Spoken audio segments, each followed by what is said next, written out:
கர்த்தருடைய பரிசுத்த நாமத்துக்கு மேம்பட்டதாக வெளிச்சத்தின் பாதைக்கு உங்கள் அன்பு அழைக்கிற நாளில் கூட இன்றைக்கு சில ஊழியர்களை சிலர் என்ன செய்கிறாங்கன்னு சொன்னால், இந்த யூடியூப் பிரபலமானபடியால் போய் பேட்டி எடுக்கிறாங்க. அப்போ பேட்டி எடுக்கும்போது இந்த ஊழியர் அவருக்கு பல பட்டங்களை போட்டு புகழ்ந்து தள்ளுகிறார், அந்த ஊழியர் இவருக்கும் சில பட்டங்களை போட்டு புகழ்ந்து தள்ளுகிறார். இப்படி ஒருவர் பல பட்டங்களை போட்டுக்கொண்டு, அதாவது முன்னுரையாக சொல்கிறாங்களாம். அதாவது இந்த ஊழியர் எப்படிப்பட்டவர்னு முன்னுரை சொல்லுவதற்கு அவருக்கு பல பட்டங்கள் கொடுக்குறாங்க. அதில் முக்கியமாக பார்த்தீங்கன்னா, தீர்க்கதரிசி என்ற ஒரு பட்டத்தை கொடுத்து புகழ்ந்து தள்ளுறாங்கன்னு வச்சுங்களேன். ஆனால் பிரியமானவர்ல, பழைய ஏற்பாட்டு தீர்க்கதரிசிகளும் சரி, புதிய ஏற்பாட்டு தீர்க்கதரிசிகளும் சரி, இன்றைக்கு தயவுசெய்து பைபிள் உள்ளவர்கள் அவர்களுடைய குணாதிசயங்களையும், அவர்கள் தேவனிடத்தில் எப்படிப்பட்ட வார்த்தைகளை பெற்றுக்கொண்டார்கள், பெற்றுக்கொண்டு வாழ்ந்தார்கள், பெற்றுக்கொண்டு வந்து மக்களுக்கு கொடுத்தார்கள், எச்சரித்தார்கள், அப்படி என்பதை சிந்தித்து பார்க்க வேண்டும். இன்றைக்கு சுருக்கமாக சில வரிகளிலே எரேமியா தீர்க்கதரிசி குறித்து பார்க்க போகிறேன். ஏன்னு சொன்னால், என்னை யார் என்று சொல்லுகிறார்கள் என்று இயேசு கிறிஸ்து கேட்கும் பொழுது, உம்மை எரேமியா என்று சிலர் சொல்லுகிறார்கள் அப்படின்னு சொன்னாங்க. அப்போ எரேமியாவுடைய குணாதிசயத்தையும் அவருடைய புரட்சி, தேவனுக்காக அவர் பற்றி எறிந்த அந்த வைராக்கியம், அதை சில வார்த்தைகளில் தியானிக்கும் போதே அப்படியாக இருக்கிறது பிரியமானவர்களே. அப்போ திருமணம் செய்யக்கூடாது என்ற ஒரு கட்டளையை அவர் பெறுகிறார். 1ஆம் அதிகாரத்தை வாசித்து பாருங்கள், 11ஆம் அதிகாரத்தையும் வாசித்து பாருங்கள். அப்போ தேவனுடைய அழைப்பு அவருக்கு முதல்ல வந்தபோது தயங்குகிறாரு. ஆனால் எரேமியாவுக்கு தேவ அழைப்பு உறுதிப்படுத்தப்பட்டது. 1ஆம் அதிகாரம் 5வது வசனத்தை வாசித்து பார்த்தால் நன்றாக புரியும். அப்போ இந்த எரேமியா எருசலேமில் ஒரே ஒரு நீதிமானாவது உண்டா அப்படின்னு அங்கலாய்த்து தேடி அலைகிறாரு. ஆனால் காண முடியவில்லை பிரியமானவர்களே. அப்போ அங்கு வாழ்கின்ற யூதா அந்த ஜனங்களை அவர் என்ன செய்கிறாருன்னு சொன்னால், மனம் திரும்புவதற்கு அழைக்கிறாரு. துணிந்து மக்களுடைய பாவத்தை சொல்கிறாரு. குடும்பத்தால், சொந்த ஜனங்களால், ஏன் அன்று வாழ்ந்த மத தலைவர்களால், புரிகிற மாதிரி சொல்கிறேன், அன்று வாழ்ந்த ஆன்மீக தலைவர்களால் கூட ஒதுக்கப்படுறாரு, துன்புறுத்தப்படப்படுறாரு. அது மாத்திரமல்ல, பாபிலோனிய சிறைக்கு அங்கு கொண்டு போகப்பட்ட அப்படிப்பட்ட மக்களுக்கும் அவர் அங்கு எச்சரிப்பை கொடுக்கிறாருன்னு பார்க்குறோம்.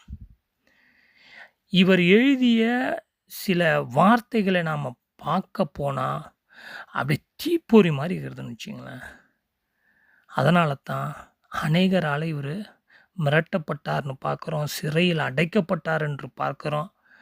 அது மாத்திரமல்ல, சிதறிப்போன மக்களுக்கு கூட அறிவுரை சொல்லி பாவத்தை குறித்து எச்சரித்தார் என்று பார்க்குறோம்.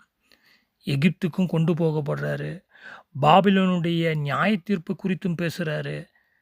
முக்கியமாக தேவாலயம் கள்ளர் குகையாக போனது அப்படி என்று ஆண்டவராகிய இயேசு கிறிஸ்து பயன்படுத்திய எரேமியாவுடைய வார்த்தை தான் இயேசு கிறிஸ்து அங்கே பயன்படுத்துகிறார் புதிய ஏற்பாட்டில். அப்போ தேவாலயம் கள்ளர் குகையாக போன ஒரு காரியத்தை குறித்தும் பேசுகிறாரு. அப்போ எரேமியா தேவனுக்காக பற்றி எறிந்த வயசு எந்த வயசு இருக்குன்னு நினைக்கிறீங்க? 20, 21, 22 இருக்கலாம். கிட்டத்தட்ட 40 வருஷம் மக்களுடைய மனசாட்சிக்கு, அந்த மனசாட்சியை தொடும் வண்ணமாக மனந்திருந்தனுடைய அழைப்பையும், பாவத்தினுடைய அந்த வீரியத்தையும், நியாய தீர்ப்பு குறித்தும் தைரியமாக பேசுகிறாரு.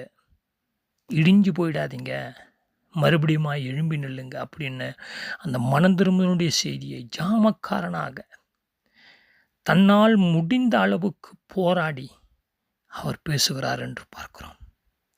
அது மாத்திரமல்ல பிரியமானவர்களே, இவர் துணிந்து நிற்கிறார்.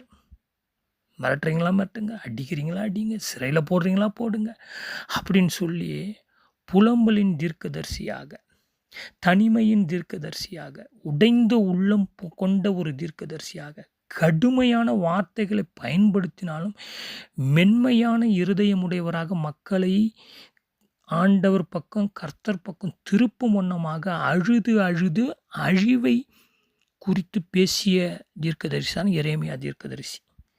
இன்றைக்கு உள்ள தீர்க்கதரிசி எப்படி ஆகுறாங்க?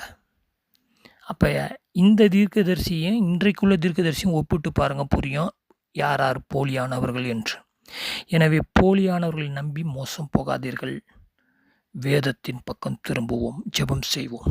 எங்களை அதிகமாக நேசிக்கிற பரலோக பிதாவே, போலி தீர்க்கதரிசிகளை கண்டு போலியான தீர்க்கதரிசிகளை பின்பற்றி தங்களுடைய பணத்தையும் நேரத்தையும் வாழ்க்கையையும் ஆன்மாவையும் ஆவியையும் மக்கள் கெடுத்து கொள்ளாதபடி வேதத்தின் பக்கம் சத்தியத்தின் பக்கம் பழைய ஏற்பாட்டினுடைய தீர்க்கதரிசியினுடைய குணாதிசயங்களையும் புதிய ஏற்பாட்டு தீர்க்கதரிசியினுடைய குணாதிசயங்களையும் ஆண்டவராகிய இயேசு கிறிஸ்துவினுடைய குணாதிசயங்களையும் சரியாக படித்து புரிந்து அறிந்து ஆராய்ந்து வேதத்தின் பக்கம் சத்தியத்தின் பக்கம் மனந்திரும்புதலின் பக்கம் உண்மையின் பக்கம் நிற்கவும் நடக்கவும் வாழவும் எனக்கும் எங்களுக்கும் கிருபை செய்வீராக. இயேசு கிறிஸ்து மூலம் தாழ்மையோடு ஜெபங்கள் நல்ல பிதாவே, ஆமென்.